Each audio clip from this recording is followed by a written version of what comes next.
계속해서 부활하신 주님이 나타나신 말씀을 함께 나누도록 하겠습니다. 20장 24절에서 25절 보면은 제자들의 모임이 있었는데 그때 예수님께서 또 부활하신 주님께서 그 모임에 한번 나타나셨는데 그때 이 모임이 무슨 모임이었는가 하면은 디두모라 하는 도마가 그 자리에 없었던 모임이었습니다. 그래서 부활하신 주님을 만났던 제자가 나중에 도마를 만나서 야 우리가 부활하신 주님을 만났다라고 말하니까 도마가 뭐라고 말합니까? 나 그거 아직까지 믿지 못하겠다. 이제 그때 했던 유명한 말이 이제 25절 다른 제자들이 그에게 이르되 우리가 주를 보았노라 하니 도마가 이르되 내가 그의 손에 못자국을 보며 내 손가락을 그 못자국에 넣으며 내 손을 그의 옆구리에 넣어보지 않고는 믿지 아니하겠노라 하니라. 내가 직접 보고 내가 그 십자가에 달려 돌아가신 그 주님이 부활하셨다고 하니 그 부활의 흔적, 그 십자가에 달리신 그 자국, 그 십자가에서 달렸었던 고난의 자국, 그 흔적을 내가 보고 만져봐야 믿겠다라고 말을 합니다. 이 도마가 믿지 않죠. 그때부터 이제 우리가 주일학교 때부터 배워왔던 도마의 별명이 뭡니까? 의심 많은 제자 도마. 이제 이렇게 별명이 붙여지게 되는 겁니다. 자, 그리고 26절에 8회를 지나서 제자들이 모였습니다. 그런데 이번에는 어떤 모임입니까? 도마가 함께한 모임이었습니다. 자, 26절 8회를 지나서 제자들이 다시 집안에 있을 때 도마도 함께 있고, 자, 아까 빠졌던 도마가 이제 함께 있었던 그 모임에 예수님 함께 있고 문들이 닫혔는데 예수께서 오사. 자, 첫 번째 특징은 도마가 함께한 모임이고 두 번째 특징은 그 전에 제자들이 모였던 것처럼 또 여전히 문들을 닫아 놓았습니다. 아직까지 이 제자들이 유대인들의 관료들, 사내들인 공회들 또는 공회 의원들 또는 이제 로마의 군인들 이런 사람들이 여전히 두려워하고 있습니다. 물론 이전에 부활의 주님을 만났지만 부활의 주님을 한번 만났다고 해서 자기 삶이 뭐 1부터 100까지 다 변화되고 부활의 능력을 가지고 이렇게 사는 건 아니지 않습니까? 부활의 주님을 만났부터 그때부터 부활의 주님에 대한 믿음이 다시 새롭게 굳어지고 다져지고 성숙해지는 이런 단계를 거치게 되는 겁니다. 그래서 부활하신 주님을 만난 그 기쁨과 그 믿음은 있었지만 여전히 아직까지도 그 유대인들이나 로마의 어떤 군사들을 두려워합니다. 왜?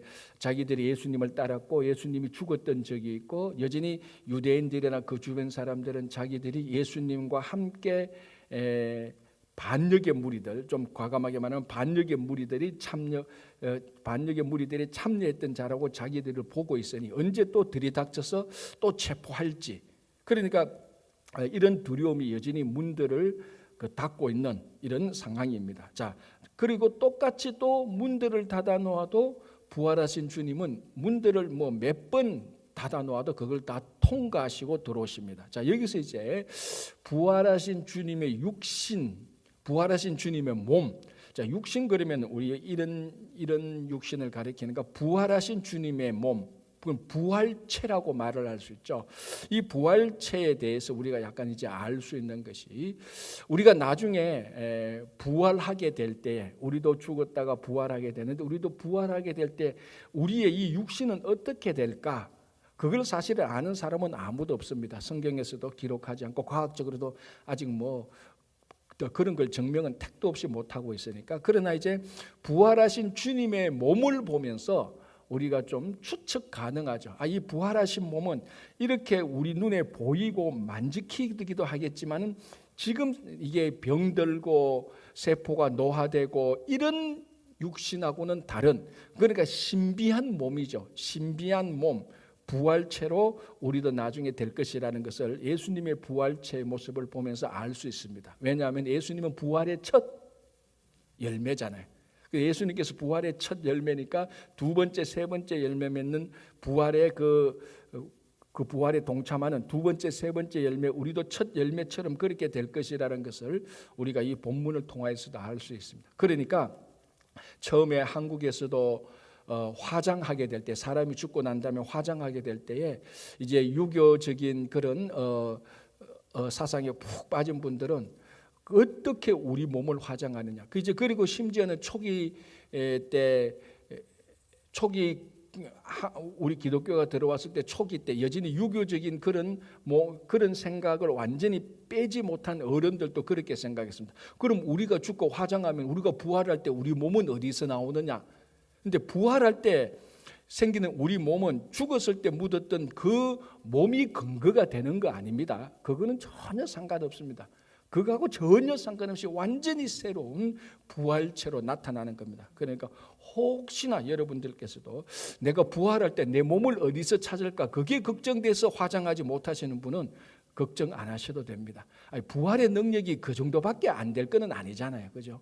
그러니까 뭐 화장하니 뭐 내 몸을 뭐 묻니 그건 여러분들의 자유지만 그걸 부활할 때 내 부활체로서 연관시켜서 화장하니 아니 그런 생각은 전혀 안 해도 됩니다. 그건 전혀 신앙적인 생각이 아닙니다. 자, 예수님께서 부활체로 오시고 여전히 똑같이 너희에게 평강이 있을지어다. 이건 첫 번째는 그 당시 하는 일반적인 인사가 맞습니다. 샬롬. 뭐 오늘날 또 유대인들이 샬롬이라고 인사하고 우리도 안녕하십니까라고 인사하는 거하고 마찬가지입니다. 그러나 부활하신 주님이 두려움에 떨고 있으면서 문을 닫아놓고 자기들끼리 폐쇄적인 공동체로 지금 있는 그 상태에서 주님께서 나타나셔서 평강, 너희에게 평강이 있을지어라고 말할 때는 일반적인 인사 안녕하냐 그런 차원을 훨씬 더 뛰어넘는 것이요. 진짜로 걱정이 되고 두려움에 빠진 이 제자들에게 예수님께서 평강을 주시는 것입니다. 그리고 어제도 제가 잠시 말씀드렸지만은 이 평강의 근원이 바로 예수님이라는 겁니다. 그리고 우리가 내가 너에게 평강을 기원해 줄게 그런 거하고 예수님께서 너에게 평강이 있을지어라고 말하는 거하고는 근본적으로 다릅니다. 여러분, 우리가 평강을 기원할 수 있고 우리가 뭐 평강을 준다라고 말할 수 있고 액션은 취할 수 있지만 우리는 완전한 평강을 줄 수가 없습니다. 왜? 우리에게 평강이 뭐가 나타납니까? 우리도 똑같이 걱정하고 염려하고 두려워하는 존재인데. 그러나 예수님은 특별히 이때의 예수님은 죽음에서 부활하신 예수님입니다. 어떤 세력도 어떤 것도 부활하신 주님을 막을 것은 아무것도 없습니다. 그 안에서 완전히 평강이 나타나는 거죠. 여러분, 우리가 생각하는 모든 평강에 반대되는 불안, 염려, 걱정은 결국은 가장 쭉 따져가면 뭐하고 연관이 있습니까? 죽음하고 연관이 있습니다. 물론 그 죽음은 또 죄와 연관이 있죠. 여러분들이 여러 가지 어떤 걱정, 건강이나 재물이나 인간관계나 가정이나 이 모든 불안과 염려와 걱정이 다 있습니다. 문제가 다 있습니다. 이 모든 것에 파생되는 가장 근원은 죽음으로부터 파생되는 겁니다. 만약에 죽음이 없다면 뭐가 걱정되겠습니까? 안 죽는데. 그렇죠? 그러니까 이 죽음 모든 지금 제자들이 평강하지 못하는 것의 모든 권한은 죽음과 어둠으로부터 나오는 것인데 그 죽음과 어둠을 완전히 정복하시고 부활하신 주님이 주시는 평강, 그게 진짜 오리지널이죠. 그 평강을 주님께서 제자들에게 주시는 것입니다. 그래서 평강이 있을지어다. 그러니까 뭐 좀 위대한 사람, 여러분들이 좋아하는 사람이 평강을 가져라라는 말도 큰 위로가 되고 도움이 되지만 이 부활하신 주님이 제자들에게 나타나서 평강이 있을지라는 것은 이것은 평강 그 자체고 평강의 진짜 오리지널입니다. 오늘도 여러분들에게 부활하신 주님이 여러분들에게 평강을 주시는 그 평강이 정말로 여러분들과 함께 하기를 저는 기원할 수밖에 없습니다. 바랄 수밖에 없죠. 제가 무슨 평강을 줍니까? 저도 여러분들과 똑같이 걱정, 근심, 염려투성인데 그렇죠? 그러나 주님의 평강이 부활하신 주님의 평강이 여러분들에게 함께 하기를 기도할 수 있고 기원합니다. 자, 27절 도마에게 있을 때 내 손가락을 이리 내밀어 내 손을 보고 내 손을 내밀어 내 옆구리에 넣어보라. 그리하여 믿음 없는 자가 되지 말고 믿는 자가 되라. 이제 진짜 예수님께서 나타나셔서 도마에게 너가 원하는 대로 보고 이 십자가의 흔적을 보고 이 고난의 흔적을 보고 그리고 만져보라. 그리고 믿는 자가 되라. 그러나 우리 예수님께서 말씀하신 그 뒤에 말씀하신 것처럼 29절 나를 본고로 믿느냐 보지 못하고 믿는 자들은 복되도다 하시니라. 사실은요 보고 믿는 것은 이건 믿음이 아니에요. 그렇잖아요. 보고 믿는데 그게 무슨 믿음입니까? 믿음의 본질은 뭡니까? 안 보는 게 본질입니다. 보고 믿는 것을 아무도 믿음이라고 말하지 않죠. 그건 확인하는 거죠, 그냥. 이런 사실이 있었네? 내가 동의하고 확인하는 것이지 그걸 믿음이라고는 말하지 않습니다. 믿음의 본질은 일단 안 보는 겁니다. 안 봐도 그거를 받아들이는 것, 그걸 우리가 믿음이라고 말을 하는 거죠. 그래서 보고 믿겠다, 그 말 자체가 사실은 동그란 네모라는 말처럼 모순입니다. 보고 믿겠다, 아니요. 보고는 믿는 게 아니고 보고는 확인하는 거죠. 믿는 것은 보지 않는 겁니다. 자, 이런 부분에 있어서 예수님께서 베드로에게 신앙의 책망과 권면을 같이 합니다. 자, 그러나 이제 여기에 더 중요한 사실이 있습니다. 도마가 예수님의 고난의 흔적을 보고 만지고 믿는 이 도마의 이 의심스러운 제자의 이 도마의 이 행위를 통하여서 보지 않고 믿으라는 예수님의 권면도 참 우리들에게 우리가 본받아 우리가 믿고 새겨야 할 것이지만, 자, 이 사실을 통하여서 요한복음은 우리들에게 무엇을 증거하느냐? 다시 한번 예수님은 진짜로 죽으셨다가 진짜로 살아나신 분이라는 것이 증명되어지는 겁니다. 자, 이게 부활입니다. 가짜로 죽은 게 아니라는 거죠. 예수님은 영혼까지도 다 죽은 겁니다. 여러분, 이게 굉장히 중요한 사실인데 많은 사람들이, 한국 사람들도 아직까지 생각해요. 예수님이 죽었을 때 영혼은 속 빠져나갔다고 생각하는데, 영혼이 안 죽으면 우리 영혼은 누가 구원합니까? 우리는 영혼까지 구원받은 존재입니다. 그래서 완전히 다 죽었다가 완전히 다 부활하신 주님, 그게 성육신하고 똑같은 겁니다. 여러분, 성육신은 진짜로 하나님이 우리하고 똑같은 인간이 된 거예요. 그리고 부활은 이 똑같은, 우리하고 똑같은 사람이, 죄 없는, 죄만 없지 우리하고 똑같은 분이 우리의 모든 죄를 지시고 완전히 죽으셨다가 부활하신 거예요. 그게 지금 이 도마의 믿음 사건, 예수님의 부활의 고난의 흔적을 보고 이건 진짜로 사람이 죽었던 흔적, 그것을 그대로 증거하는 것입니다.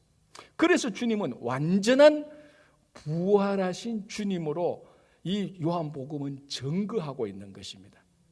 제가 늘 말씀드리지만 우리가 이 복음서를 볼 때, 특별히 요한복음서를 볼 때 그 당시 가장 큰 단체가 영주주의라는 단체, 제가 계속해서 말씀합니다.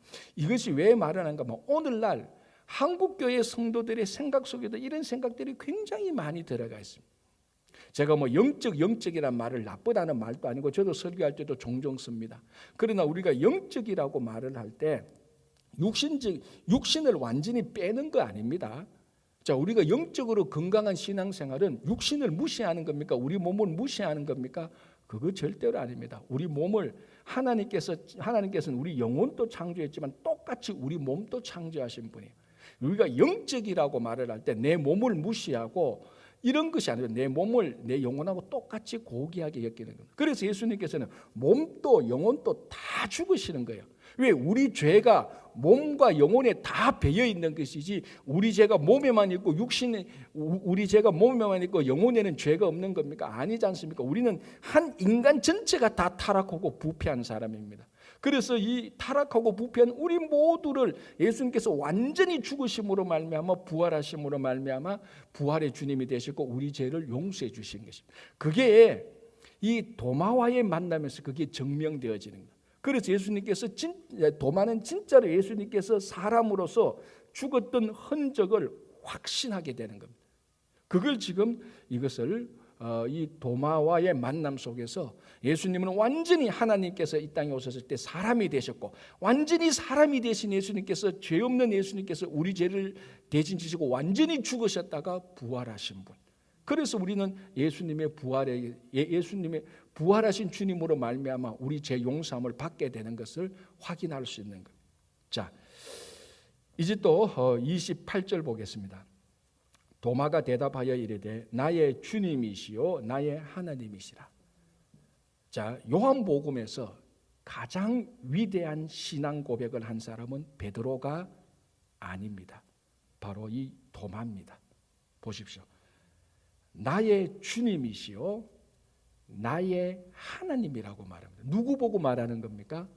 예수님 보고. 자, 예수님 보고 주님이라고 했던 것은 베드로도 말하고 우리가 마태복음부터 보고 말하지만은 지금까지도 누구도 예수님을 딱 가리켜서 나의 하나님이라고 고백한 분은 도마밖에 없습니다. 요한복음 다 보십시오. 다 하나님의 아들이라고 말을 했지. 예수님도 나와 아버지는 하나라고 말씀하시면서, 물론 이 당시에 아버지와 아들은 하나이라고 말씀하시면서 예수님 스스로가 바로 본인이 하나님이라는 메시지는 전했지만, 그것을 듣고 공적으로 이분이 바로 하나님이라고 고백한 사람은 도마가 유일합니다. 나의 주님이시요 나의 하나님이시다. 그러니까 예수님의 부활을 의심했던 제자가 그 예수님의 완벽한 부활을 확인하고 그것을 고백한 이제 도마가 무엇이라고 고백합니까? 가장 위대한 신앙을 고백합니다. 이분이 나의 주님이요. 자, 주님이라는 것은 우리가 계속해서 많이 우리가 고백하는 그 신앙, 나의 주님이 내 인생의 주님이시요. 이분이 나의 하나님이다. 그러니까 예수님께서 우리가 앞에서 말씀하신 것처럼 요한복음에서 계속해서 증거하는 건 뭡니까? 바로 이 예수님이 하나님께서 이 땅에 오신 성자 하나님이라는 것을 계속해서 예수님께서 고백했습니다. 그걸 바리새인들과 종교 지도자들이 안 믿어서 그 말에 계속해서 신성 모독을 느껴서 결국 그 말에 큰 빌미가 되어서 예수님을 빌라도에게 넘겼지 않습니까? 유대인의 왕이라는 죄명하고 같이 섞어가지고 같이 함께해서 그걸 이제 도마가 요한복음 끝자락에서 말합니다. 나의 주님이시요 나의 하나님이시다. 가장 위대한 신앙 고백을 누가 했습니까? 가장 의심 많은 제자였던 사람이 하는 겁니다. 그래서 여러분들이 지금 의심을 하고 있다면 가장 위대한 신앙 고백을 할 수 있는 가능성이 있다는 말입니다. 그래서 이 도마를 보면서 의심 많은 제자였지만 가장 위대한 신앙 고백을 했던 제자로서 거듭나게 되는 겁니다. 자, 30절 이 예수께서 제자들 앞에서 이 책에 기록되지 않은 다른 표적을 많이 행했다. 자, 요한복음 또는 마태복음 복음서에만 기록된 예수님의 기적이 다는 아닙니다. 다른 것도 다 있었습니다. 그러나 그것을 다 기록하지 않고 예수님께서 그리스도 되신 그에 대한 것들만 이제 요한복음을 기록했다. 31절 오직 이것을 기록하면 너희로 예수께서 하나님의 아들 그리스도이심을 믿게 하려 하며, 사실은 도마가 고백했던 것하고 같은 맥락입니다. 예수께서 하나님의 아들, 하나님의 아들은 나와 아버지는 하나이라고 말했던 것처럼 그거하고 같은 맥락을 그리스도이심을 구주이심을 믿게 하려 하심이라. 그러니까 도마가 신앙 고백했던 것을 다시 받아서 이 요한복음을 기록했던 목적은 도마가 신앙 고백했던 바로 그것을 증명하기 위해서 요한복음을 기록했다. 예수님이 우리의 주님이고 우리의 하나님이고 하나님의 아들이고 그리스도이고, 그리고 우리가 요한복음서를 읽으면서 또는 마태복음 다른 복음서를 읽으면서 이것을 계속해서 반복해서 발견하고 반복해서 고백하고, 그래서 우리는 제가 어제도 얼핏 말씀드렸지만 우리는 유대교에 속한 사람이 아닙니다. 우리는 기독교입니다. 기독교의 핵심은 뭡니까? 예수 그리스도입니다. 뭘 해도 예수 그리스도입니다. 우리의 신앙의 핵심은 예수 그리스도 안에서 다 피어나게 되는 거죠. 그렇죠? 자, 이제 21장 큰 두 가지 내용이 나오죠. 첫 번째는 7명의 제자들이 갈릴리에서 모여 있습니다. 거기에 이제 2절 보면은 2절 21장 2절 3절 보면은 7명의 제자가 모이게 됩니다. 시몬 베드로와 디두로마는 도마와 갈릴리 가는 사람 나다나엘과 세베대의 아들들과 또 다른 제자 둘 합치면 7명의 제자들이 갈릴리에서 물고기를 잡습니다. 그날 밤에 밤새도록 그물을 던졌는데 아무것도 잡지 못합니다. 3절 끝부분에 그날 밤에 아무것도 잡지 못하였더니 날이 새어갈 때쯤 예수께서 바닷가에 서셨으나 제자들이 예수인 줄 알지 못하는지라. 자, 이거는 바닥 날이 새어갈 때 어둑어둑한 건데 저 끝에 예수님이 서시니까 저분이 예수님인지 아닌지 사실 그 흐릿한 형체만 봐서 잘 모르는 그런 상황입니다. 자, 5절 예수께서 이르시되 얘들아 너희에게 고기가 있느냐 대답하되 이르시되 대답하되 없나이다. 이르시되 그물을 배 오른편에 던지라 그리하면 잡으리라 하시니 이에 던졌더니 물고기가 많아 그물을 들 수 없더라. 자, 이렇게 해서 잡은 물고기가 몇 마리?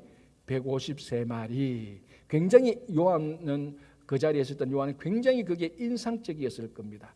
밤새도록 제자들이, 자, 이 제자들은 갈릴리에서 어부했던 제자들 아닙니까? 그러니까 그 지형과 그 기후와 그 시간대, 물고기가 어디 모이는지를 가장 잘 아는 사람들 아닙니까? 이 사람들이 밤새도록 고기를 잡았는데 한 마리도 못 잡았다.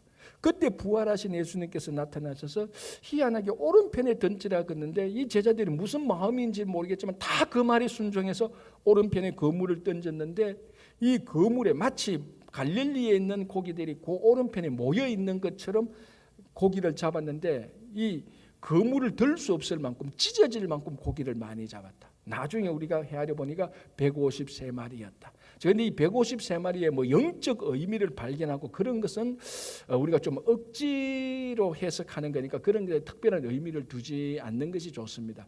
153마리나 되는 만큼 풍성한 고기를 잡았습니다. 그러니까 그날 밤에 자기들 힘으로는 그 갈릴리에서 도가 터진 이 예수님의 제자들, 어부 제자들이 자기들 수고하고 자기들 노력으로 자기 전문 기술로 밤새도록 했지만 아무것도 얻지 못했지만 이게 어떻게 보면 우리 인생의 한 단면을 보여주는 것입니다. 우리 성도들의 단면을 보여주죠. 그런데 예수님께서 하신 말씀에 순종해서 한 번 그물을 던졌는데 지난 밤새도록 고기를 잡지 못했던 것보다 한 번 던진 예수님의 말씀에 순종해서 한 번 던져서 건져 올린 물고기가 훨씬 더 많았다. 여러분 이게 얼마나 인상적이겠습니까? 얼마나 기억에 남겠습니까? 한 7명이 밤새도록 그물 던졌는데 한 마리도 못 잡았는데 예수님께서 한 번 오른편에 던지라고 했는데 한 번 잡았는데 이게 뭐 풍성한 겁니다. 그래서 해보니까 153마리 정도 되었다. 그래서 생긴 게 모나미 153 바로 그거였습니다. 예, 모나미 볼펜 할 때 그 모나미 153 그분이 이 여기 굉장히 인상적이었던 것 같아요. 그래서 자기가 볼펜을 만들 때 모나미 153인데 153마리에 이 여기서 말하는 153마리는 풍성한 예수님께서 함께 하실 때 예수님께서 우리를 회복시키실 때에 153마리가 되는 풍성한 열매를 거둘 수 있었다라는 걸 말합니다. 자, 그런데 한번 보십시오. 9절에 육지에 올라보니 숯불이 있는데 그 위에 생선이 놓였고 떡도 있더라. 예수께서 이르시되 지금 잡은 생선을 좀 가져오라 하시니 자 9절 10절에는 부활하신 예수님께서 갈릴리에서 고기를 잡고 있는 제자들을 찾아오셨습니다.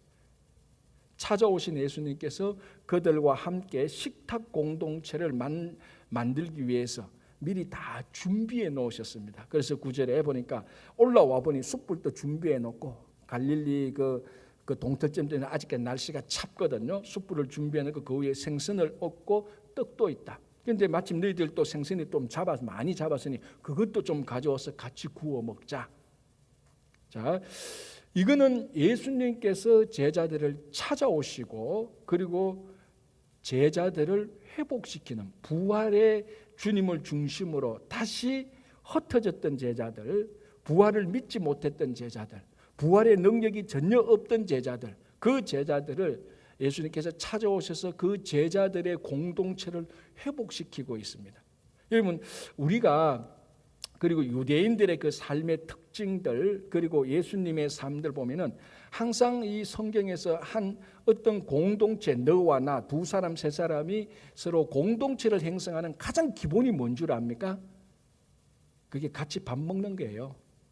진짜로. 그래서 예수님도 세리와 창기들과 같은 사람들과 함께 같이 테이블에 앉아서 같이 밥을 먹는 겁니다.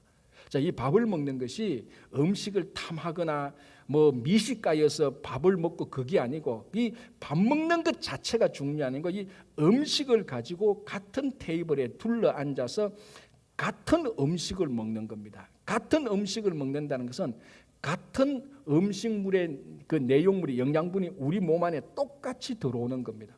똑같은 사람이 되는, 그러니까 이게 획일적이 아니고 같은 음식을 먹는 같은 공동체가 되는 그런 의미가 있는 것입니다.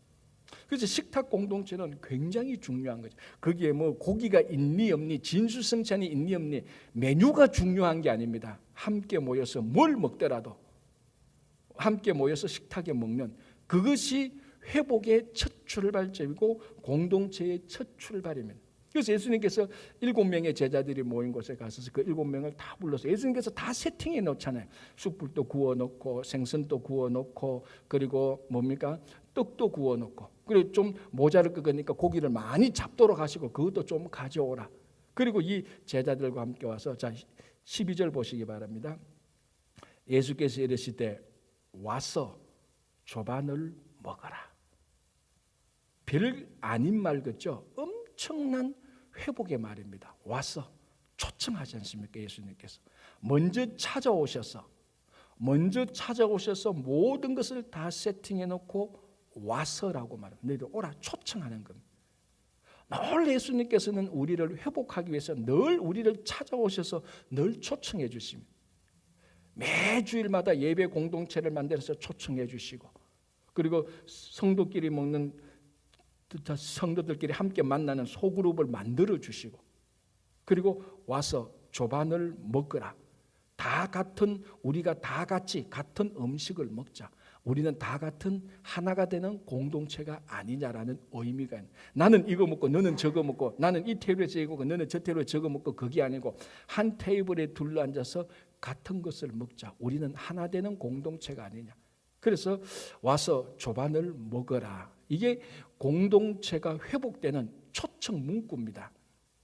그래서 여러분 집에 다 하나씩 다 적어 놓으십시오. 와서 조반을 먹어라 하면은 홈리스들이 많이 모일 수도 있을 겁니다. 이건 굉장한 초청의 힘입니다. 그죠? 자, 그러니까 이제 제자들이 다 알았죠. 아, 부활하신 주님이구나. 확신이 되었기 때문에 물어볼 필요가 없습니다. 그래서 이들과 함께 예수님께서 그 제자들을 회복시켜 줍니다. 자, 그리고 한 명을 찾아 그 가운데서 한 명에게 질문하죠. 그게 누굽니까? 해결해야 될 신앙의 채무 관계가 있지 않습니까? 누굽니까? 베드로.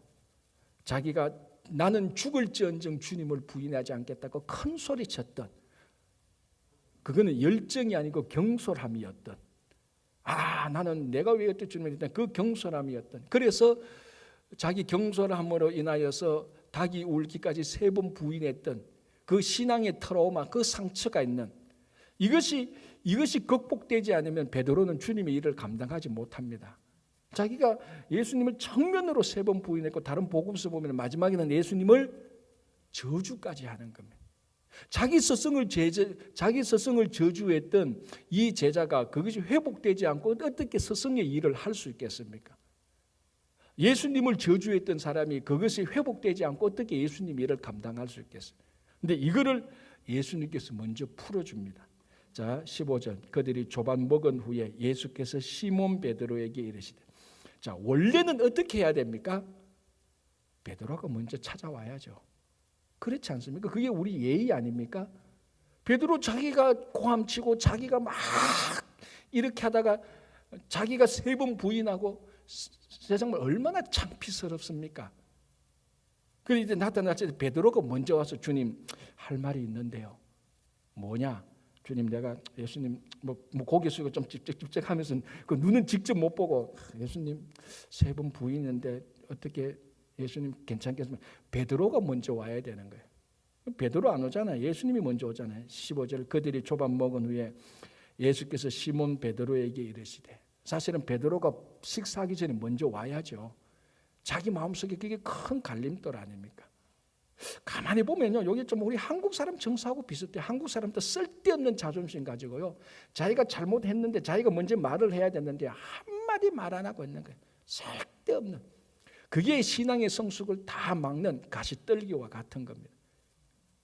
그런데 예수님은 그것을 먼저 해치고 들어갑니다. 예수께서 시몬 베드로에게 이르시되 요한의 아들 시몬아 너가 이 사람들보다 나를 더 사랑하네.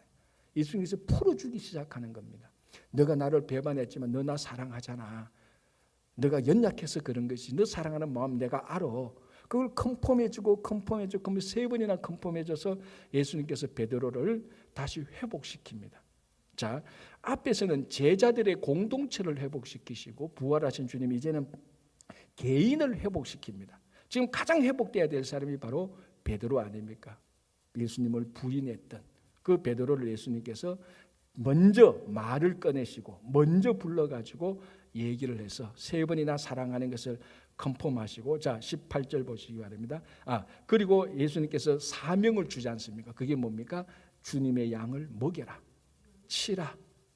앞으로 이제 예수님께서 승천하시고 하늘로 가시면 이 땅에 누가 그 사역을 할 거냐? 베드로 이제 너가 하라. 그래서 회복시켜 주시고 사명을 주십니다. 부활의 주님은 우리를 만나고 사명을 주시지 않습니까? 자 18절, 내가 진실로 진실로 너에게 이르노니 너가 젊어서는 스스로 띠띠고 원하는 곳으로 다녔거니와 늙어서는 너의 팔을 벌리리니 남이 너에게 띠띠우고 원하지 아니하는 곳으로 데려가리라. 이제는 네 마음대로 사는 게 아니고 이제는 남이 너에게, 우리가 좀 더 보면 성령께서 인도하시는 대로 그 인도하심을 따라서 하나님의 사역을 하라 하니까, 자 그리고 19절 마지막에 말하죠. 베드로에게 이르시되 나를 따르라. 자 나를 따르라 이 말은 처음 예수님께서 갈릴리에서 제자들을 만났을 때 했던 말하고 똑같습니다. 너희는 나를 따르라. 내가 너희를 사람 낚는 업으로 만들어 줄 것이다. 그 말을 다시 부활하신 예수님께서 가셔서 베드로에게 나를 따르라 다시 컨펌해 주시는 겁니다. 자, 이때 이제 베드로가 말하죠. 다 좋았습니다. 근데 이제 다른 제자 한 사람, 사랑하는 제자, 이게 아마 요한복음의 저자 요한일 겁니다. 그 요한복음의 저자였던 그 요한, 사랑하는 다른 제자를 보고 나는 주님을 따라가겠는데, 쉽게 말하면 이거죠. 나는 주님을 따라가겠는데 저 제자는 뭐 어떻게 될 겁니까? 예수님께서 뭐라고 말합니까? You don't care. 너 그거 신경 쓰지 마라. 지금 예수님은 나와 너와 1대1의 관계, 너하고 내하고 만나는 것이지 지금 너하고 나와의 관계에서 다른 사람을 관여시키는, 그 사람은 또 예수님께서 또 따로 만나서 사명을 줄 것이다. 다른 사람 신경 쓰지 말고 너는 나를 따르라. 다른 사람이 따라가는 그거는 두 번째고, 지금 시간은 베드로와 예수님과의 1대1의 시간입니다. 여기에 다른 것들이 관여하지 않고 만나는 시간. 그래서 우리가 뭐 다른 사람이 이러니 저러니 그것이 하나님과의 1대1 관계에서 개입하지 못하도록 해야 됩니다. 그것은 이건 또 공동체와의 문제, 또 다른 문제입니다. 나와 하나님과의 1대1의 관계에서, 그건 하나님과의 관계에서 해결해야 될 문제지 다른 사람이 어떻다고 끼어여 가지고 자꾸 변명하려고 하고 그걸 이용해서 어떻게 하나님과의 관계에서 좀 피해 보려고 하는 그런 우리들의 연약한 본성, 그걸 예수님께서 딱 자르죠. 자 22절 끝부분을 22절 보시기 바랍니다. 예수께서 이르시되 내가 올 때까지 그를 머물게 하고자 할지라도 너에게 무슨 상관이냐. 아까 제가 you don't care. 너는 너하고 상관이죠. 너는 나를 따르라. 베드로와 1대1의 관계죠. 너는 나를 따르라. 다른 사람이 따라가든 안 따라가든 그거 보지 말고 너는 나를 따르라. 그래서 부활하신 주님께서 제자들을 만나주시고 제자 가운데 한 명 한 명을 만나주시고, 오늘도 그 부활하신 주님은 여전히 오늘도 우리와 함께 동행하시고 우리와 만남으로써 부활의 길로 인도하시는 겁니다. 오늘도 여러분들의 모든 삶이 예수님이 중심이 되시고 부활하신 주님의 길을 따라가시는 여러분 되시기 바랍니다. 기도하겠습니다. 하나님 아버지 감사합니다. 오늘도 하루를 시작합니다. 주님, 우리의 삶이 예수님의 삶이 될 수 있도록 도와주시고 우리의 생각과 감정과 모든 것이 예수님처럼 될 수 있도록 도와주시옵소서. 부활하신 주님이 교회 공동체를 만나고 가정 공동체를 만나고 그리고 나와 1대1로 관계에 만나서 우리를 다시 회복시켜 주시고 우리 간에 나를 억누르고 있는 여러 가지 상처들, 신앙의 상처들, 아픔들을 부활하신 주님께서 회복시켜 주시고 다시 우리에게 주님을 따르라고 부르시는 그 명령에 순종하게 하여 주시옵소서. 주님, 오늘부터 우리 유아부, 유치부, 초등부, 주일학교 학생들이 여름 성경학교를 시작하게 됩니다. 오늘, 내일, 주일까지 시작하게 되는데 이 3일 동안 우리 어린 자녀들이 부활하신 주님을 만나고, 특별히 우리 친구들이 전도해서 교회에 오는 처음 오는 친구들도 있는데 그 친구들이 이번 여름 성경학교를 통하여서 정말 예수님을 만나고 그네들의 삶이 이 교회로 친구 교회로 찾아옴으로 말미암아서 완전히 인생이 부활의 인생으로 나아가는 우리 어린 친구들 다 되게 하여 주시옵소서. 수고하시는 모든 전도사님들, 교사들, 봉사자들 피곤치 않게 이 봉사 여름 성리학교를 섬기는 것이 우리 기쁨과 즐거움과 힘이 되게 하여 주시옵소서. 처음에서부터 마칠 때까지 주님께서 인도해 주시고 하나님께서 기뻐하시는 여름 성경학교가 되게 하시고, 또 다음 주에 우리 중고등부 수련회가 있습니다. 수고하시는 우리 강 목사님이 우리 교사들, 또 우리 사춘기에 있는 우리 중고등부 학생들 수련회를 통하여서 많이 거듭나고 예수님을 만나게 하여 주시옵소서. 구레슬 선교 바자회와 부흥회 위에도 주님께서 은혜로 부어주실 것을 믿으며 감사하오며 예수님의 이름으로 기도합니다. 아멘.